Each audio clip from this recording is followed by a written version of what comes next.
Hello, my name is Christopher Banks and welcome to today's video. Today we're going to be discussing, did Jesus die on the cross?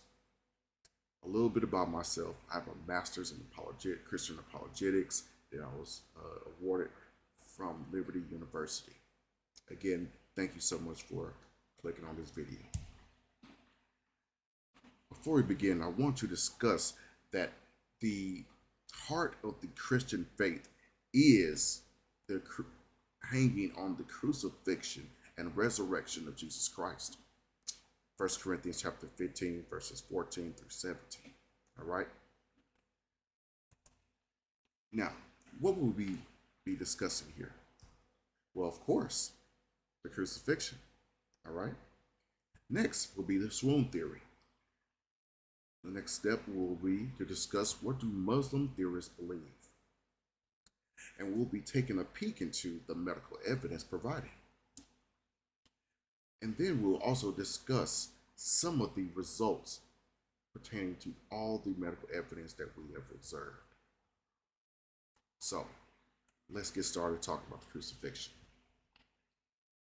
As I alluded to before, the crucifixion of Jesus Christ is the foundation of Christian faith. Again, that's 1 Corinthians chapter 15. Verse 14, all right? It may be surprising to some of you, but the Romans did not invent the crucifixion.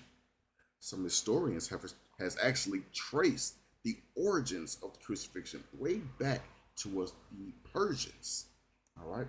However, the Romans did perfect it. They've included public humiliation, dislocation of joints, and it also makes it difficult for the person to breathe. And the results will be the person will be in such severe agony until the final breath. Okay? You also have the crucifixion was more than just Jesus hanging on the cross. A Roman historian by the name of Cornelius Tacitus recorded that Christ suffered, or Christus suffered, the most extreme penalty, right, during the era or reign of Tiberius at the hands of Pontius Pilate. And another scholar by the name of Andrea Nicolotti noted that flogging was one of the many corporal punishments that the Romans utilized, all right? So it was more than just hanging on the cross. So let's talk about the Swoon Theory. What is it?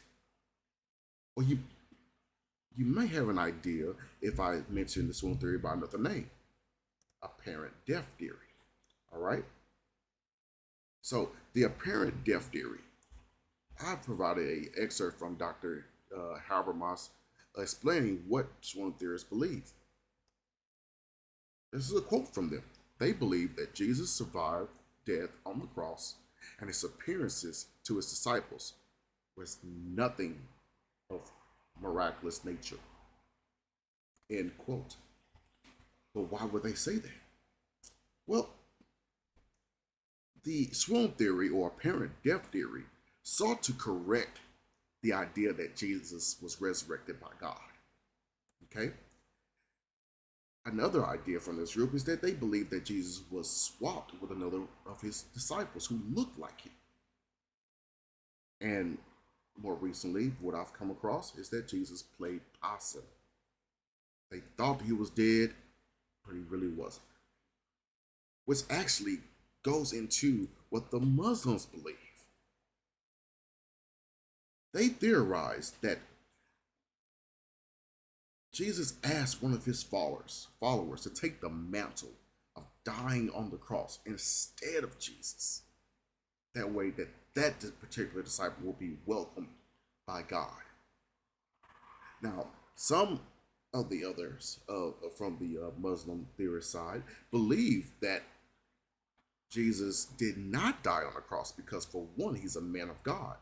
And you'd be like, wait a minute, why would they think that? Well, according to Deuteronomy chapter 21, verses 22 through 23, Jesus cannot be a man of God and also die on the cross, because according to those verses that I just named, any man who dies on the cross that God allows to die on the cross is accursed. Okay? Now, others also believe that his mission was to reach all of Israel. He was the Messiah. He had to reach all of Israel. However, not all of the Israelites were in Judea and in Jerusalem. Therefore, he had to go to other nations across the world to go find these lost tribes. Therefore, he couldn't die. He had to finish his mission that God has given to him. Right? And that's what most of the theorists believe. It's either one of those matters. Because in the Quran, it states that they did not kill him. Okay? Even though the Jews believed that they killed him. Okay? According to their Quran description. Now let's talk about the medical evidence over the years, right? So the medical evidence over the years, you have to look at the crucifixion as a whole. You see, Jesus suffering trauma, suffering being beat on the head, being just completely beaten, bloody, and just nasty. It's all this is happening before he gets on the cross.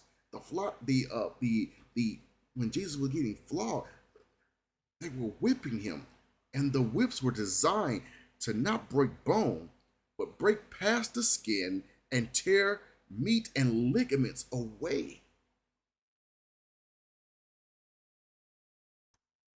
To put it in perspective, Stephen Broderick concurs with the assessment that Jesus could have suffered from a hemothorax problem, because he says that the thoracic trauma continues to be a substantial cause of morbidity and mortality. Chest injuries occur in approximately 60% of multi-trauma patients, and they are responsible for 20 to 25% of trauma-related mortalities. A patient with a hemothorax would more than likely have gone through blunt force trauma or penetrating thoracic trauma.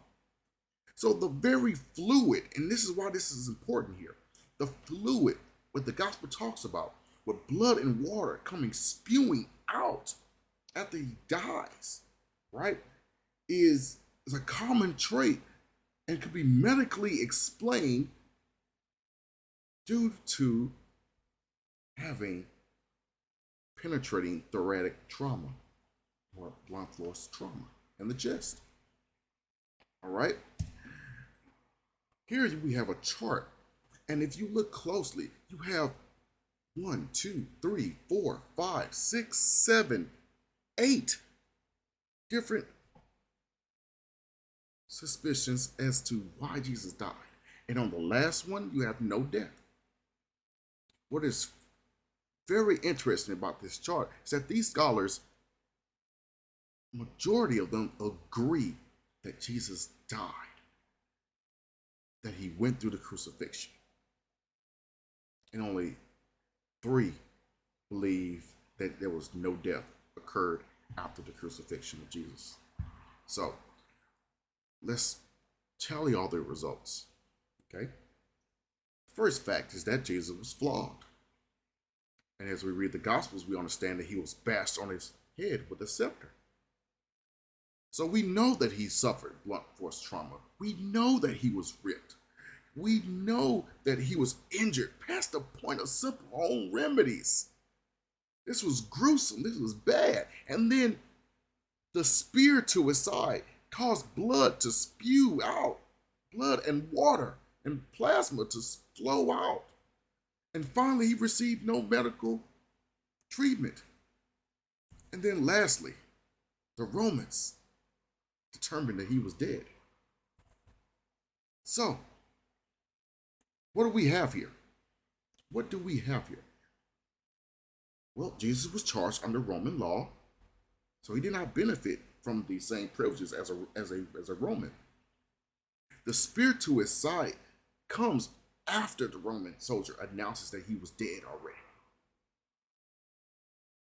More importantly, if Jesus would have played possum, it would have took him more than just 3 days. It would take months for him to recover. And considering all the information and very, it is Jesus had to have died. There was no way around it. Jesus was believed to be dead by all that knew him and cared for him, and all that did not care for him. They knew him to be dead. Multiple sources agreed that Jesus died, and if he did not die from all that has happened to him in a crucifixion, a typical Roman crucifixion, it would be a medical phenomenon. It would be miraculous. Therefore, the scripture account is very much correct that Jesus did, in fact, die on the cross, and he was resurrected by God because he was seen later in under 3 days. I want to thank you for your time. I hope that you have learned a little, some about what is happening, about the crucifixion and resurrection of Jesus Christ. Until we meet again, may the Lord keep you and the Lord guide you and bless you. Thank you.